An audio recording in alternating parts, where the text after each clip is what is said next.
사도행전 18장 1절에서부터 11절 말씀 읽겠습니다. 1절 말씀.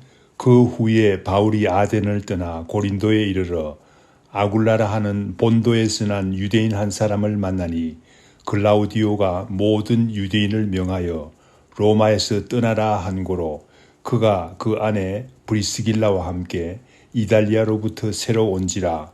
바울이 그들에게 가매 생업이 같으므로 함께 살며 일을 하니 그 생업은 천막을 만드는 것이더라. 안식일마다 바울이 회당에서 강론하고 유대인과 헬라인을 권면하니라.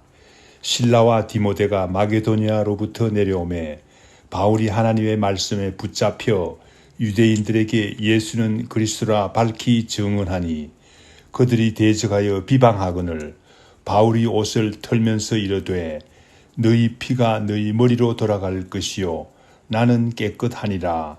이후에는 이방인에게로 가리라 하고 거기서 옮겨 하나님을 경외하는 디도 유스도라 하는 사람의 집에 들어가니 그 집은 회당 옆이라.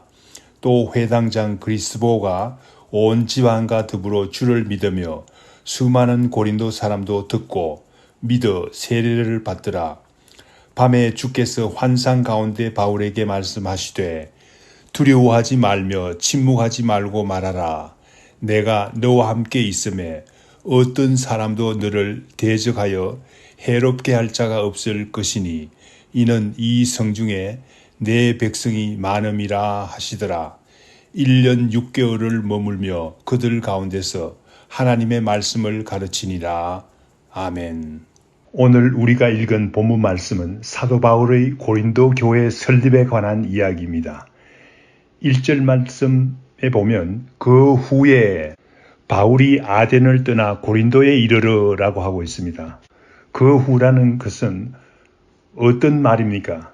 이 말씀은 사도 바울의 아덴 전도의 일이 있은 후에라는 말입니다.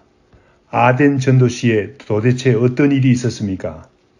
바울이 아덴에 오게 된 일부터 살펴보겠습니다. 사도행전 17장 10절 이하의 말씀에 보면 사도 바울 일행의 베레아 전도는 처음에 대단히 성공적이었습니다. 베레아 사람들은 간절한 마음으로 말씀을 받고 또한 이 말씀이 그런가 하여 날마다 성경을 상고하였다고 합니다. 베레아 성도들의 성경 말씀을 공부하는 태도는 정말 좋습니다. 우리가 배울 점이 많습니다. 이러한 귀한 전도가 일어났는데 그러나 데살로니가에 있는 유대인들이 몰려와서 무리를 움직여 소동을 일으켰습니다. 그래서 바울은 실라와 디모데를 남겨두고 홀로 도망치듯 베레아를 벗어나야 했습니다. 바울이 아덴에 왔습니다. 우상이 가득한 것을 보고 격분하였다고 합니다. 철학자들과 쟁론도 하며 설교를 했습니다. 사도 바울이 아덴에서 행한 유명한 설교가 있습니다. 사도행전 17장 22절에서부터 31절에 나오는 유명한 설교입니다. 아덴 사람들을 향한 명설교입니다. 그러나 바울의 아덴 전도는 처참하게도 무너질 수밖에 없었습니다. 이 설교가 끝나고 어떤 사람들은 바울의 메시지에 조롱도 하며 냉담한 반응을 보였습니다. 그래서 바울은 아덴을 떠날 수밖에 없었습니다. 바울은 아덴 전도에서 단지 몇 사람의 신자를 얻는 열매밖에 얻을 수가 없었습니다. 바울의 아덴 전도의 패배감으로 인한 심정을 바울은 고린도전서 2장 3절에서 다음과 같이 밝히고 있습니다. 내가 너희 가운데 거할 때 약하고 두려워하고 심히 떨어너라 하고 했습니다. 바울은 이러한 심정으로 아덴을 떠나 고린도에 이르렀다고 말하고 있습니다. 한편 고린도는 어떤 곳입니까? 아덴이 학문과 예술이 고도로 발달한 전통적인 도시라면 고린도는 상업과 무역으로 부흥한 신흥도시입니다. 고린도는 아가야 지방의 수도였습니다. 역사적인 기록에 의하면 그 당시 고린도의 인구가 60만이었는데 이 중 3분의 2가 노예였고 3분의 1에 해당하는 20만 명만 자유인이었습니다. 또한 고린도는 도덕적으로 문란한 도시였습니다. 그 당시 고린도에는 사랑의 여신이라는 아프로다이트라는 신전이 있었습니다. 그 신전에는 1,000명의 창녀들이 있는 곳이었습니다. 그러니 고린도가 얼마나 성적으로 문란했겠습니까? 그래서 그 당시에 이런 말이 있었다고 합니다. 고린도와 같이 된다라는 말이 있는데 이는 성적으로 문란해서 방탕하게 된다는 말이라는 말입니다. 고린도는 이와 같이 전도하기 힘든 곳이었어요. 그런데 바울이 고린도에 도착했습니다. 전도하기 위해서 도착했습니다. 바울이 아덴 전도의 패배감으로 인한 두려움도 있었지만은 고린도가 전도하기 어려운 것이었기 때문에 두려워하기도 했을 줄 압니다. 그래서 내가 너희 가운데 거할 때 약하고 두려워하고 심히 떨어느라고 고백했는 줄 믿습니다. 본문 말씀 2절에서 4절 말씀에 보면 그런데 하나님의 섭리 가운데서 바울은 아굴라와 브리스길라라는 귀한 부부를 만나게 됩니다. 그로 인해서 바울의 고린도 전도는 뿌리 내리고 견고하게 됩니다. 바울은 고린도에서 1년 6개월을 머물며 하나님의 말씀을 가르쳤다고 11절 말씀에서 밝히고 있습니다. 바울은 약하고 두려워하는 마음으로 고린도 전도를 시작했지만은 브리스길라와 아굴라를 만남으로 인해서 1년 6개월을 머물며 전도하는 귀한 전도의 열매를 맺게 된 것입니다. 아굴라와 브리스길라는 어떤 부부입니까? 먼저 남편인 아굴라가 유대인이라고 합니다. 아마도 아굴라가 유대인이었다는 사실은 바울과 아굴라를 만나서 특별한 관계로 발전되는 좋은 이유가 아니겠습니까? 원래 아굴라는 본도에서 난 디아스포라 유대인이었습니다. 그런데 어떤 이유였는지 로마로 가게 됩니다. 로마에서 아내 브리스길라를 만나게 됩니다. 브리스길라는 그 이름으로 볼 때 로마인이며 명문가 출신으로 보입니다. 그들은 결혼해서 로마에 살고 있었는데 그 당시 글라우디오 황제 시절에 유대인들이 로마에서 소동을 일으켰습니다. 그로 인해서 로마에 거주하는 유대인들을 전부 추방한 황제의 명령이 있었습니다. 브리스길라는 로마인이었지만 남편인 아굴라가 유대인이었기 때문에 할 수 없이 남편 아굴라를 따라서 추방당하여 고린도에 오게 된 것입니다. 아굴라가 유대인이었다는 사실 외에도 바울과 아굴라 부부가 특별한 친분 관계를 가질 수 있었던 이유는 3절 말씀에 나옵니다. 생업이 같았다고 합니다. 바울과 아굴라가 다 같이 천막 만드는 일에 종사하고 있었습니다. 매일 같이 일하게 된 것입니다. 그러니 특별한 관계로 발전할 수밖에 없지 않겠습니까? 아굴라와 브리스길라가 바울을 만나기 전에는 그리스도인이 아니었을 것입니다. 왜 그렇습니까? 그들이 성도였다는 말도 없고 제자였다는 말도 없습니다. 그러나 브리스길라와 아굴라가 바울의 사역을 돕고 친교를 나누면서 진실한 그리스도인이 된 것으로 보입니다.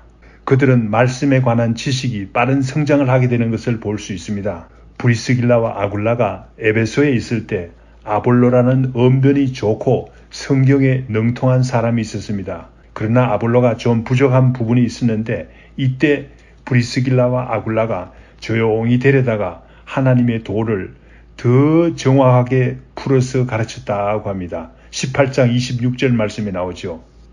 이러한 성경 말씀에 비춰볼 때 아굴라와 브리스길라는 바울을 만나기 전에는 그리스도인이 아니었지만 빠른 진리의 말씀에 성장이 있음을 알 수 있습니다. 이들 두 부부에 관한 신약 성경에 총 6번의 이름이 언급되고 있습니다. 그 중에서 4번이 아내의 이름이 먼저 나옵니다. 브리스길라와 아굴라라고 말합니다. 2번은 남편 이름이 먼저 나오는데 아굴라와 브리스길라라고 말하고 있습니다. 이 사실에 비추어 볼 때 부인되는 브리스길라의 신앙의 성장이 대단히 빨랐던 것을 알 수 있습니다. 모범되었던 사람인 것을 알 수 있습니다. 브리스길라는 이방인이었지만 로마인이었지만 아내 브리스길라가 말씀과 믿음이 앞서가고 있음을 알 수 있습니다. 브리스길라는 브리스가라는 애칭으로도 불리기도 합니다. 아무튼 사도 바울을 도와서 교회를 섬기는 모범적인 부부라고 할 수 있습니다. 우리가 본받아야 할 귀한 부부 신앙인이라고 할 수 있습니다.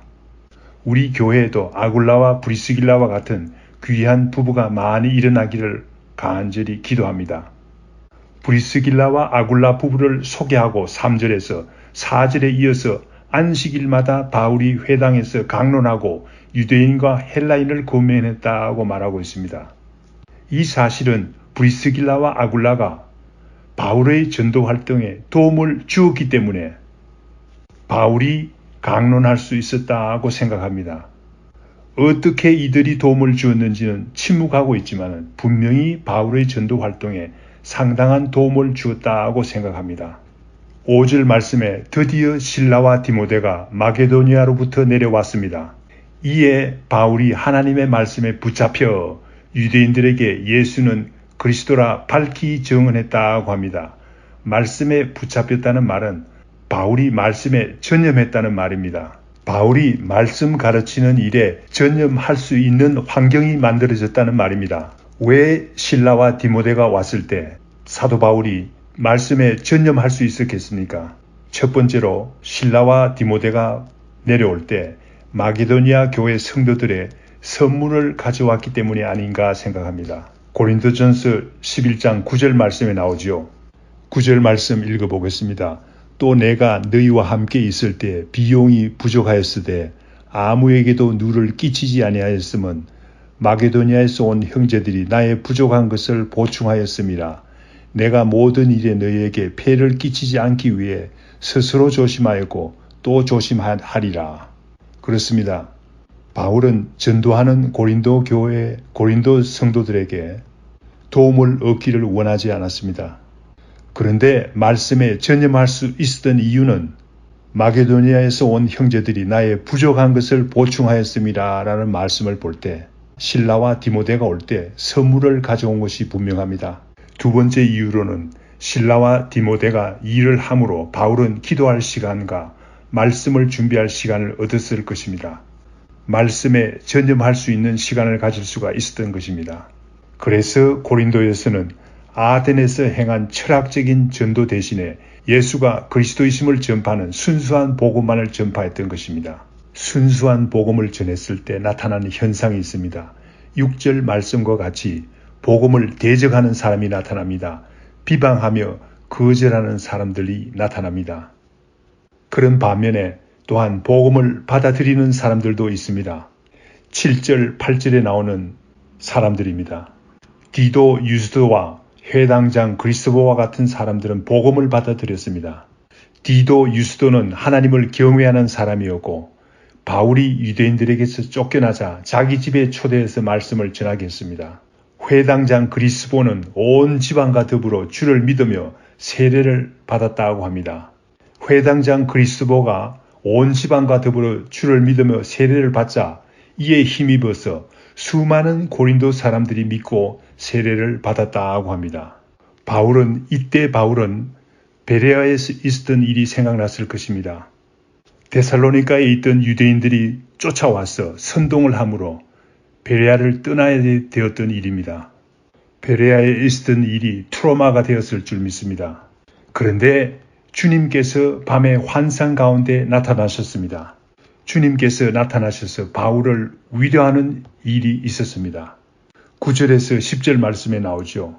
9절 말씀에 주께서 환상 가운데 나타나셔서 두려워하지 말고 침묵하지 말고 계속 복음을 전하라고 주님께서 말씀하셨습니다. 지금 하는 대로 복음을 전하라고 주님께서 말씀하십니다. 바울이 현재 잘하고 있다는 말입니다. 바울에게 얼마나 큰 위로가 되었겠습니까? 10절에는 주님의 결정적인 위로의 말씀이 있습니다. 내가 너와 함께 있음에. 주님께서 같이 하실 때 우리는 두려워할 필요가 없습니다. 주님께서 지켜주시면 우리를 아무도 해할 수 없기 때문입니다. 또한 이 성중에 내 백성이 많음이라고 주님께서 말씀하셨습니다. 앞으로 바울이 전하는 복음을 듣고 예수 믿을 사람이 많다는 말입니다. 전도자에게 이보다 더 큰 위로는 없을 줄 믿습니다. 바울은 이와 같이 주님의 위로와 동력자들의 도움으로 예수 그리스도의 복음을 고린도에서 전했습니다. 고린도 교회를 설립할 수 있었습니다. 물러서지 않고 전도할 수 있었습니다. 1년 6개월을 고린도에 살며 복음을 전할 수 있었습니다. 오늘날 생각하면 1년 6개월의 시간이 긴 시간으로 보이지 않습니다. 그러나 그 당시 바울은 온 지중해 지방을 다니면서 복음을 전하는 사도 바울이었습니다. 이와 같이 온 지중해 연안을 다니면서 복음을 전하는 바울에게는 1년 6개월이라는 시간은 긴 시간입니다. 사실상 그 후에 예배소에서 보낸 3년간 전도한 것을 제외하면 가장 긴 시간을 고린도에서 보냈습니다. 바울은 고린도에 머물면서 이웃 도시 갱그리아뿐만 아니라 아가야 전 지방을 다니며 복음을 전한 것을 알 수 있습니다. 또한 이 기간 동안 바울의 최초 서신인 데살로니가 전후서가 기록되었다는 사실입니다. 이와 같이 사도 바울이 능률적인 복음을 전파할 수 있었던 이유는 어디 있습니까? 브리스길라와 아굴라 부부와 같은 귀한 부부가 있었고 실라와 디모데와 같은 동역자들이 없었다면 불가능했을 것입니다. 우리 교회도 브리스길라와 아굴라와 같은 부부, 실라와 디모데와 같은 동역자들이 많이 생겨서 목사님께서 능률적인 복음 전도를 할 수 있도록 돕는 사람들이 필요합니다. 다 같이 기도하겠습니다. 주님 감사합니다. 바울은 고린도에 도착했을 때, 전도하러 도착했을 때 심히 약하고 두려워하고 떨었다고 고백하고 있습니다. 그러나 브리스길라와 아굴라와 같은 부부, 실라와 디모데와 같은 동역자들이 합류함으로 인해서 능률적인 복음 전파를 할 수 있었습니다. 또한 데살로니가 전후서와 같은 성경 말씀을 쓸 수가 있었습니다. 우리 교회도 이러한 동역자들을 보내주시옵기를 간절히 바라고 기도드립니다. 예수님 이름으로 기도드립니다. 아멘.